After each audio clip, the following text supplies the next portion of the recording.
Depuis 1800 jusqu'à maintenant, vous voyez que la courbe est assez simple à tracer. C'est une courbe qui monte, à part quelques petites dents de scie ici ou là.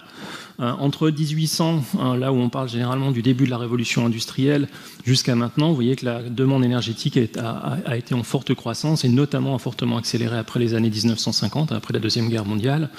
On est à peu près, alors je suis physicien, je ne parle pas en kilowattheure, je parle en joules, je suis désolé, c'est l'unité officielle pour l'énergie.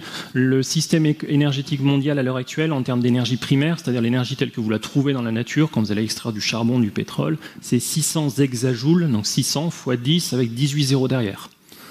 À quoi ça correspond en termes de volume? 80% de cette énergie, c'est de l'énergie fossile, charbon, gaz, pétrole. C'est 15 milliards de tonnes de gaz, de pétrole et de charbon qu'on utilise chaque année. 8 milliards de tonnes rien que pour le charbon. D'accord ? Encore une fois, vitesse, échelle. L'échelle est absolument gigantesque. Si on regarde justement la part des énergies fossiles dans notre mix énergétique, elle a grosso modo augmenté fortement depuis les années 1800. Le 19e siècle, c'était le siècle de la biomasse. On entend souvent la révolution industrielle, c'est le charbon. Le 19e siècle, c'est le charbon. Non, l'énergie dominante pendant tout le 19e siècle, ce fut la biomasse. Le charbon n'est devenu dominant dans le mix énergétique mondial qu'en 1900. Il a dépassé 50% du mix seulement en 1900, ce qui veut dire que tout le siècle avant était majoritairement grâce à la biomasse. Forte accélération de la part des énergies fossiles entre 1800 et 1900. Vous avez un point d'inflexion en 1914. 1913, pic du charbon, pic de la production du charbon en Angleterre. 1914, Première Guerre mondiale. Ça repart ensuite. Et depuis 1973, premier choc pétrolier, la part des énergies fossiles dans notre mix est à peu près à 80%. Vous allez trouver des chiffres un petit peu différents selon ce que vous lisez comme rapport. Ça varie entre 80 et 90%. Pourquoi ? Ça dépend de si vous comptez la biomasse traditionnelle, c'est-à-dire comment vous comptez l'énergie ramassée par les enfants, en gros des branches d'arbres, etc. dans les pays pauvres. Est-ce que vous comptez ça ou pas ? Si vous ne les comptez pas, la part augmente. Si vous les comptez, ça diminue. Mais retenez 80-90%, c'est à peu près le mix. Si on regarde depuis 1973, donc on est en plein, on en parlera peut-être pendant le débat, on est en plein dans une crise énergétique en ce moment. C'est d'ailleurs la première crise énergétique vraiment globale, puisque 1973-79, c'était des crises du pétrole. Cette fois-ci, on est pour la première fois dans une crise qui touche toutes les énergies, ce qui est assez différent. 1973, on s'est dit qu'il allait peut-être falloir utiliser un peu moins de pétrole. Il y a eu beaucoup de choses qui ont été faites. Vous voyez qu'en fait, la part des énergies fossiles a légèrement diminué entre 1973 et 2000. Alors pas beaucoup, 1 ou 2%. Et elle a réaugmenté en 2000 assez fortement. Pourquoi ? Qu'est-ce qui s'est passé en l'an 2000 ? Voilà. Dès que vous voyez une courbe qui augmente à partir de l'an 2000, c'est la Chine. L'entrée de la Chine dans l'OMC et ensuite l'utilisation d'énergie par la Chine. Si on regarde un petit peu en détail, un tiers de notre énergie primaire, encore une fois, c'est du pétrole, 27% du charbon, 24% du gaz. On est à un moment unique de l'histoire où en fait ces trois sources d'énergie, d'une, dominent largement le mix énergétique, mais en plus elles sont plus ou moins au même niveau. Et ce qui va être extrêmement compliqué, c'est qu'elles sont utilisées pour des applications totalement différentes. Le pétrole, ça va être principalement du transport. Le charbon, de l'électricité. Plus de 30% de l'électricité mondiale est faite avec des centrales au charbon, encore aujourd'hui. C'est plus d'un quart, c'est un quart des émissions mondiales de CO2. Le gaz pour de la chimie, pour de l'électricité, pour de la chaleur. D'accord ? Donc ça va complexifier encore les choses, parce que vous avez trois sources d'énergie dominantes, mais qui en plus ne servent pas la même chose, donc elles ne sont pas forcément substituables. Et le reste, c'est tout ce qu'il va falloir faire augmenter, du nucléaire. L'hydroélectrique est la première source d'énergie bas carbone. Le graphe date de 2019, donc il faudrait augmenter un petit peu la part de l'éolien et du solaire. Mais typiquement, éolien et solaire font quelques pourcents pour l'instant du mix énergétique primaire. C'est toujours un peu compliqué de se représenter les volumes, parce qu'encore une fois, le volume est absolument énorme. Les unités sont généralement petites quand vous parlez d'énergie. Si vous regardez un petit peu la quantité de charbon qu'on utilise par an, je vous l'ai dit, 8 milliards de tonnes, on vient de passer les 8 milliards d'habitants le 15 novembre, il me semble, donc ça fait 1 tonne de charbon par habitant en moyenne. Donc si vous avez déjà été en Égypte, vous avez peut-être déjà vu la pyramide de Gizeh, ou vous avez vu au moins une photo, c'est un des plus grands édifices humains jamais construits. Si j'imagine que c'est du charbon, un charbon de bonne qualité, donc un bon charbon bitumineux bien dense, pas un charbon dégueulasse comme en Allemagne, est-ce que vous avez une idée de combien on en utilise en volume par an ? En volume, c'est 1700 fois le volume de la pyramide de Gizeh qu'on brûle en pétrole chaque année. D'accord ? Encore une fois, parler de volume et de choses qu'il va falloir remplacer, c'est à ça qu'on a à faire face, et c'est qu'un tiers de notre énergie.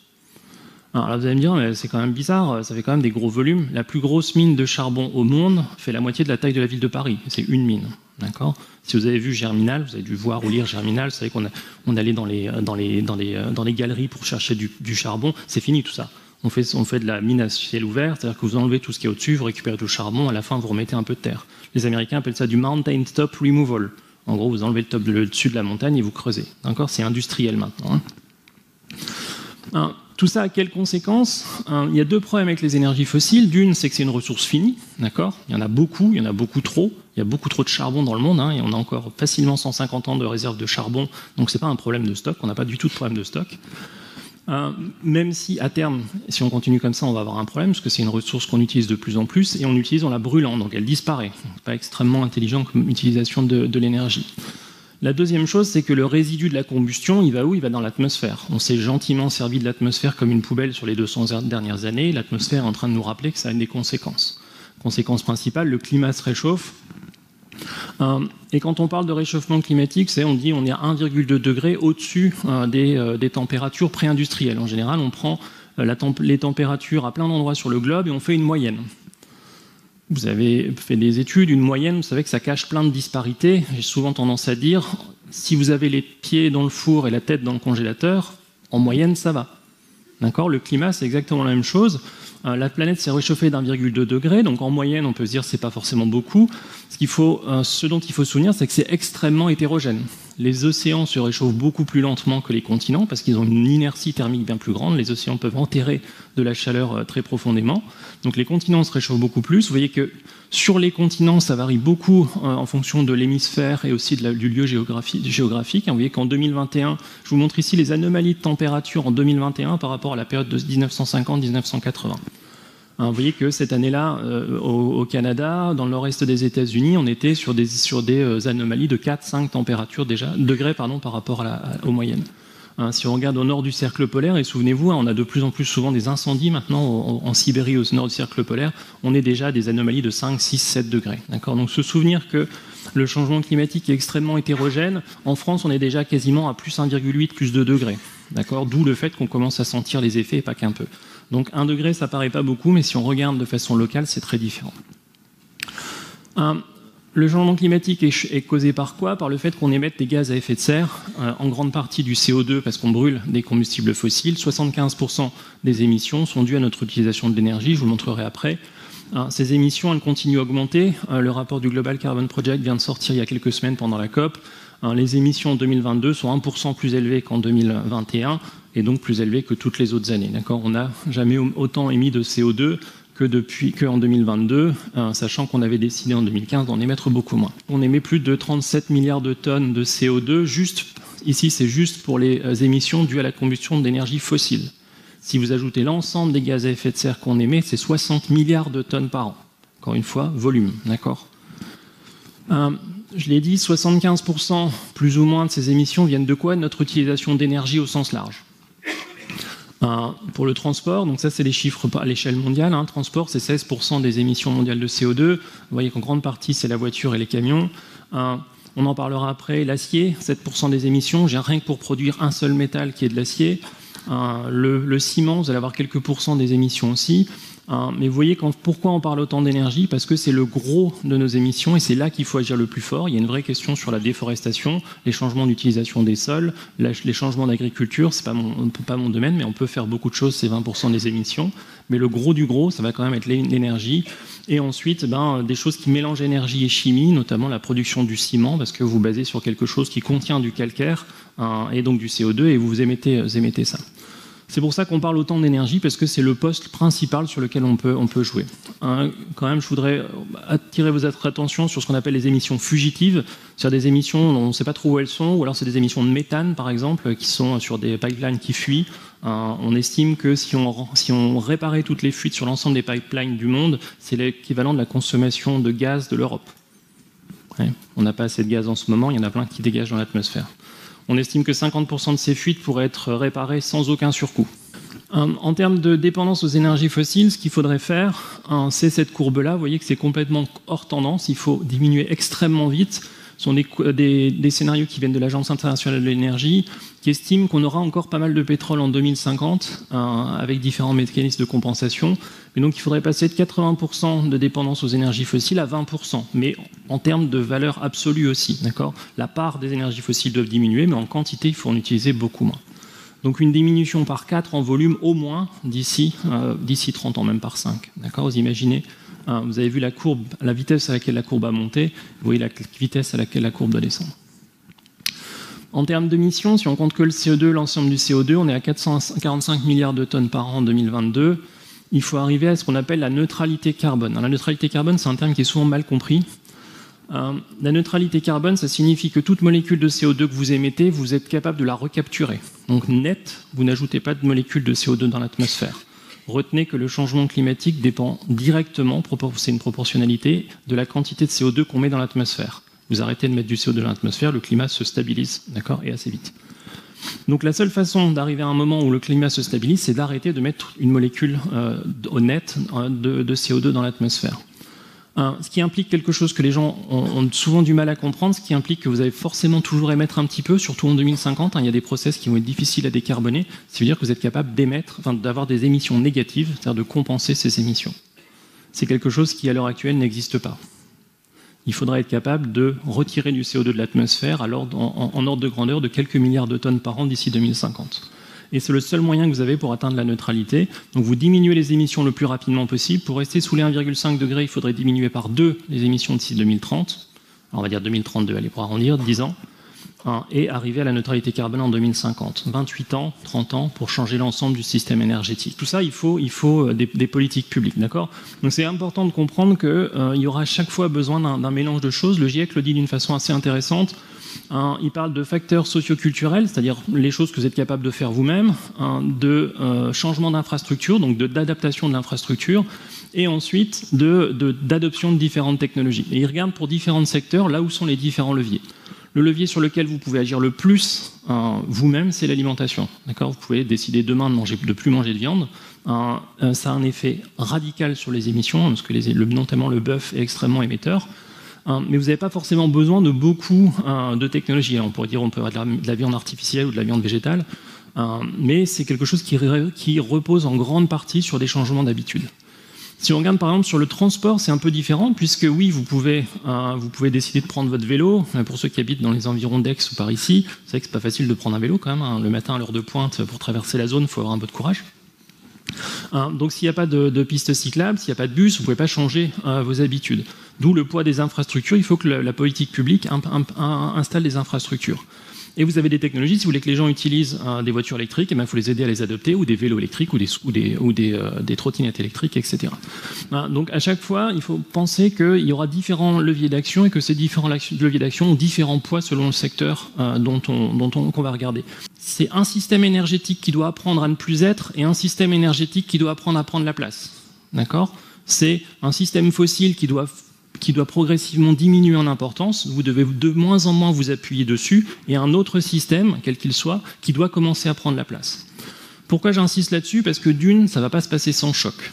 D'accord ? Vous pouvez bien imaginer que si je pourrais plus décider 2 courbes très lisses, ça aurait été sympa. En fait, ça ne va pas se passer comme ça, parce que vous allez avoir des retards d'un côté, vous allez toujours avoir besoin de charbon. Qu'est-ce qu'on fait cette année en Europe ? On brûle un peu plus de charbon, parce qu'on avait un petit peu peur de manquer d'électricité. D'accord ? Ça va se reproduire. Alors c'est catastrophique, on peut se catastropher, mais c'est aussi des choses qu'on va forcément avoir besoin de faire. La question, c'est de les minimiser. Et l'autre chose qu'il faut garder en tête, c'est ce qu'on appelle le milieu de la transition. C'est-à-dire, qu'est-ce qui se passe pendant qu'on est au milieu de la transition ? Là, on commence, et je vais vous le montrer. Dans 20 ans, si vous avez une voiture électrique aujourd'hui, en général, vous êtes la personne qui cherche un endroit où vous chargez. Dans 20 ans, si vous avez encore une voiture thermique, vous serez la personne qui va chercher une pompe à essence. D'accord ? C'est des choses qui paraissent un peu évidentes, mais à quel prix vous allez avoir de l'essence ? Combien de stations vont encore être ouvertes ? Comment vous maintenez le système ? Quand des gens vous disent on aura des centrales à gaz dans 50 ans, ok, d'où vient le gaz ? À quel prix ? Puisqu'il faut quand même maintenir des infrastructures, d'accord ? Donc tout ça, c'est des choses qui sont hyper compliquées parce qu'il faut transformer complètement un système. Vous aurez des choix qui seront suboptimaux. Donc c'est important de réaliser que 2050, 2060, c'est pas du tout la fin du jeu. C'est pas parce que quelque chose va arriver tard qu'on n'en aura pas besoin. Parce qu'en 2050, 2060, en admettant qu'on était sérieux, le système énergétique sera tout sauf optimal. Il y aura encore plein de changements à faire. Pourquoi ? Parce qu'on aura essayé d'aller très vite hein, et quand vous allez vite, c'est assez souvent vous faites des erreurs, d'accord ? L'autre chose qu'on oublie souvent quand on parle de transition, c'est que c'est pas juste d'installer les nouvelles installations, c'est de fermer. D'accord ? Le but, c'est pas de rajouter des choses à ce qui existe, c'est de fermer des choses. Ce qui pose un problème financier absolument énorme d'actifs échoués. La meilleure illustration, c'est de regarder ce qui s'est passé en Chine entre 2004 et 2015. Lisez pas le graphe, mais entre 2004 et 2015, la Chine a installé chaque année entre 40 et 80 gigawatts de centrales à charbon par an. La taille du parc nucléaire français, c'est 60 gigawatts. Donc sur 10-12 ans, la Chine a installé chaque année la puissance de notre parc nucléaire et ça se continue. D'accord ? Même en Chine, une centrale à charbon, ça coûte 1 à 2 milliards d'euros. Une centrale construite en 2014 n'est pas prévue pour fermer en 2022. D'accord ? On estime que pour fermer ces centrales à charbon relativement vite, il faudrait que 90% des centrales à charbon soient fermées d'ici 2040. C'est des actifs échoués d'après 1400 milliards de dollars, la moitié en Chine. Ce qui est une vraie question. La Chine utilise 50% du charbon dans le monde. Dans les autres pays, on construit beaucoup moins de charbon, même s'il y en a encore dans les pays développés. Le charbon, il y a un vrai problème qu'il va falloir discuter avec la Chine, de savoir comment ils vont s'en passer. Alors, ils en ont trop maintenant, et le taux d'utilisation des centrales diminue, mais il y a quand même un énorme problème. Et ce qu'on voit, c'est qu'on le voit aussi en Europe, si vous démontez pas, si vous détruisez pas une centrale à charbon, vous êtes toujours tenté de la rallumer. Hein. D'accord, on a la même chose en France, en Angleterre. Elle était là, on l'a pas démontée, ça marche encore. En plus, c'est quand même assez rustique une centrale à charbon. Donc, quand vous avez un coup dur, on va vous l'utiliser. Ce qu'on appelle la loi de fer dans l'énergie, c'est que vous sécurisez toujours vos approvisionnements.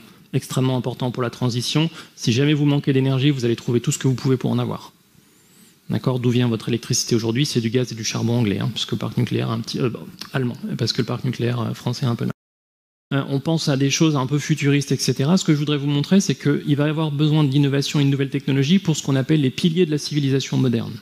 4,4 milliards de tonnes de ciment produits par an dans le monde. C'est 6,5% des émissions globales de CO2 si vous comptez la décarbonation, enfin pas la décarbonation, mais la production du ciment lui-même et l'énergie qu'il faut apporter. Le ciment, vous voyez, il y en a plein, c'est un bel exemple de ça, hein. C'est ce qui vous sert pour faire des infrastructures. D'accord ? Donc on peut dire on pourrait en utiliser moins, hein, mais le ciment, c'est quelque chose que vous avez besoin pour construire des infrastructures, donc pensez à l'Inde, pensez à l'Afrique, pensez qu'ils vont avoir besoin de ciment. Et donc toujours pareil, volume et vitesse. Volume, parce qu'on en est à 4,4 milliards de tonnes par an, c'est quelque chose qu'on ne sait pas décarboner à l'échelle. Pourtant, c'est quelque chose qu'on fait depuis très longtemps. Quel est le métal qu'on utilise le plus ? Le fer, enfin de l'acier. 2 milliards de tonnes quasiment d'acier produit chaque année. 70% c'est de l'acier neuf, donc vous prenez du minerai de fer. Pour réduire le minerai de fer, vous utilisez du charbon. C'est 800 kg de charbon par tonne d'acier. Ce qui émet énormément de CO2. La production d'acier, c'est 7% des émissions mondiales. Tout ce qui est autour de vous, tout contient ou a été fait avec des outils qui étaient en acier. D'accord ? Ce ciment, si on regarde à l'intérieur, ou ce béton, il y a des renforcements. D'accord ? L'acier, c'est quelque chose que si vous l'enlevez, il n'y a plus de civilisation moderne. Votre voiture en contient, tout ce que vous utilisez est fait ou contient de l'acier. Donc là encore, on peut discuter d'en utiliser moins, mais on est sur quelque chose qui est fondamental dans notre société. Multiplication par 6 de la demande en acier depuis 1960. On ne sait pas produire de l'acier bas carbone à l'heure actuelle. On fait des dizaines de milliers de tonnes par an. Par ce qu'on appelle la réduction directe en utilisant de l'hydrogène, qui est un process qui est beaucoup plus compliqué et qui est seulement en phase d'industrialisation. D'accord ? Donc là encore, vous avez un problème d'échelle, c'est qu'il faut décarboner la production de 2 milliards de tonnes d'acier. Alors 1,3 si on ne prend pas l'acier recyclé qu'on sait décarboner plus facilement, mais c'est quand même une quantité gigantesque qu'il faut faire. L'ammoniac qui est produit et utilisé pour faire des engrais, on en utilise 150 millions de tonnes par an. On estime que c'est ce qui a permis la révolution verte, la synthèse de l'ammoniac artificiel. La production d'ammoniac elle-même, c'est seulement 2% des émissions. Si vous rajoutez le fait qu'à chaque fois que vous mettez des engrais sur le sol, la moitié sont évaporés sous forme d'oxyde d'azote, vous avez 5 à 6% des émissions mondiales. Multiplication par 11 depuis 1960 de la quantité d'ammoniac produit. Alors là, pareil, on pourrait dire qu'on peut utiliser moins d'engrais, etc. Mais vous avez un problème de volume. Vous n'allez pas, a priori, arriver à zéro. Pour ceux qui sont passionnés par l'innovation, regardez l'histoire de la synthèse de l'ammoniac. C'est absolument magnifique. D'accord ? 1909, première production en laboratoire par Fritz Haber, un chimiste qui a eu le prix Nobel ensuite. 4 ans plus tard, c'était industriel, on produisait des dizaines de milliers de tonnes par an. D'accord ? 4 ans pour mettre quelque chose qui était en labo, qui aurait tenu sur cette salle, hein, pour passer à une usine absolument gigantesque. Karl Bosch a fait l'industrialisation. Karl Bosch, lui aussi, a un prix Nobel de chimie plus tard. Pourquoi c'est fondamental? Parce qu'on a réussi à augmenter la quantité d'azote qui était présente dans notre écosystème. Jusque-là, on était limité par la vitesse à laquelle les plantes pouvaient fixer de l'azote. On a réussi à fixer de l'azote qui était dans l'air. Vous savez que 80% de l'air, c'est de l'azote. À partir de là, vous changez complètement les choses. Donc ces trois secteurs-là, déjà, vous avez 20% des émissions. Et ces trois secteurs où on ne sait pas décarboner à l'échelle. Pour faire de l'ammoniac, il faut de l'hydrogène vert. De l'hydrogène vert, c'est 0,04% de la production mondiale d'hydrogène, d'accord? Donc là encore, problème de volume. Et il faut capter de l'azote. Donc trois secteurs fondamentaux, vous ne pouvez pas faire sans, 20% des émissions, et vous ne savez pas décarboner. Et ensuite, vous ajoutez tout ce qu'il faut pour faire tourner le système. Il faut aller chercher des métaux, puisqu'on va avoir besoin de plus de métaux. 90% des biens que vous achetez sont transportés par la mer. C'est 11 milliards de tonnes de biens qui sont transportés par la mer chaque année. Pourquoi on le fait? Parce que c'est les moteurs diesel les plus efficaces au monde là-dedans. C'est des moteurs qui font 60 MW, qui font 50 à 55% d'efficacité thermique. Thermique. Ça coûte rien le transport. D'accord? En plus, c'est des trucs qui sont absolument énormes, qui vont très bien, sauf quand ils se coincent dans un canal. Là aussi, un problème dans la transition, c'est comment vous faites quelque chose qui est aussi fiable, aussi peu cher, compliqué.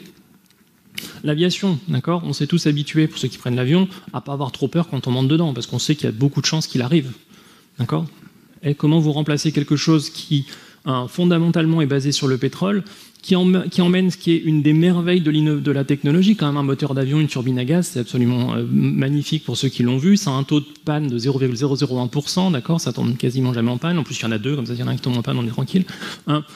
Et donc là encore, vous allez avoir un problème de volume et un problème de fiabilité. Ensuite, vous avez d'autres secteurs, donc l'ensemble de ces secteurs-là, ce qu'on appelle les hard to abate, les choses qui sont difficiles à décarboner, tout ça aussi, vous allez avoir besoin de trouver les solutions pour ça. Ce qu'il faut prendre en compte aussi, parce que si on parle de technologie, vous allez avoir deux choses. Vous allez avoir, tous les jours, si vous ouvrez les journaux, vous allez voir un article sur une nouvelle batterie. Oh, on a inventé une nouvelle batterie bien plus dense. Problème résolu. On arrive à capturer du carbone. Problème résolu. On arrive à faire la fusion. Je vais me tirer moi-même dans le pied. La fusion a des nouveaux résultats exceptionnels. C'est très bien.